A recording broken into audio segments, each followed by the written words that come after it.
The Indian Prime Minister Narendra Modi has promised a strong response after a suicide bomber killed 46 soldiers in Indian-administered Kashmir on Thursday.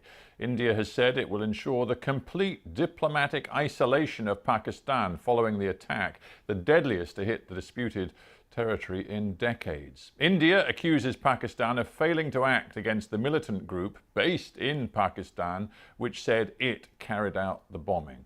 Well, we can go live now to our correspondent Sangeeta Maiska in Delhi. Sangeeta, over to you. Well, Stephen, here in Delhi this morning, tensions rising between the Indian government and the Pakistani authorities. The Indians today saying outright that they believe they have incontrovertible evidence that the Pakistani authorities knew that the terror attack was going to happen and that they are directly linked to it. The Pakistani government refuting those claims, calling them irresponsible and instead condemning the attack. In the meantime, questions over what the security forces here in India knew is also up in the air. Reports today that suggest that 3 days ago, security forces in the region very close to where the attack happened knew that a major assault was planned. What happened to that information and whether or not it was passed on to the right people is now a matter of investigation. Mangled wreckage on a debris-strewn highway. All that's left in the aftermath of a massive attack launched by Islamist militants in which a suicide bomber drove a car packed with explosives into a bus carrying over 40 paramilitary personnel in Indian-administered Kashmir. No one on board survived, and with dozens more being treated in hospital for their injuries, officials have warned that number is likely to rise. This morning, India's Prime Minister warned that the attackers would not go unpunished. A befitting reply will be given to the perpetrators of the heinous attack and their patrons. No force will succeed in disturbing peace, progress and stability of India. Local man Adil Ahmed Dar is believed to be the man responsible for the attack, according to Indian authorities.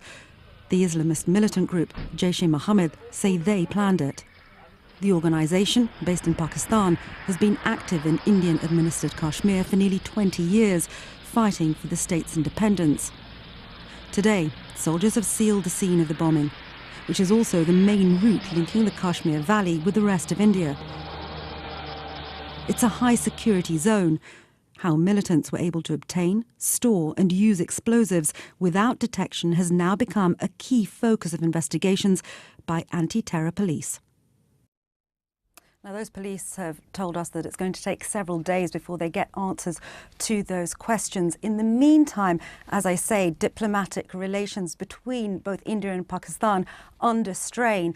We've been hearing this morning that Indian officials have now summoned Pakistan's High Commissioner to come and meet them to discuss their concerns over what Pakistan knew and when. The security forces would be given free rein in their response. What do you think that means? What are the options, really, that the Indian security forces have? So this is a really interesting question. What we've already seen is the Chief Minister of Jammu and Kashmir appealing to the Indian government for security to be stepped up. Stephen, what we know is that there are about 500,000 Indian soldiers already stationed there. And what we've seen this morning are pictures of security forces up along that main highway. It's worth stressing that that highway is the only route really linking that part of Kashmir, which, as I said in my report, is a security zone, and the rest of India. So we've seen security forces stepping up action there. The question is what happens next on a diplomatic front. We understand that Indian authorities will be appealing to the UN to have Pakistan declared a terrorist state. We know that they've tried that in the past 3 times, in fact, and on each occasion they were blocked by the Chinese. Sangeeta, thank you very much indeed for that update.